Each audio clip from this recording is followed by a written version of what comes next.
May God repair or may God tear down.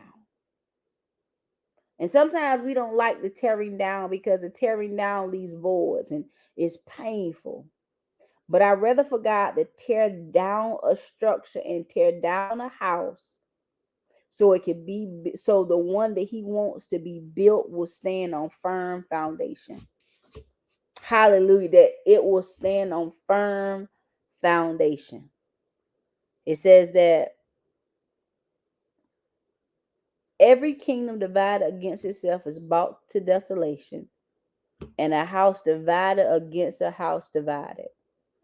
I pray tonight, I pray this morning for houses to be united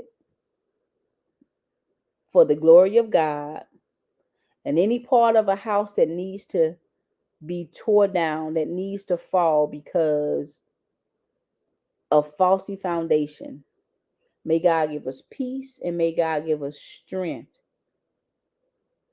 in the falling down of a house, in the falling down of a divided house in Jesus' name.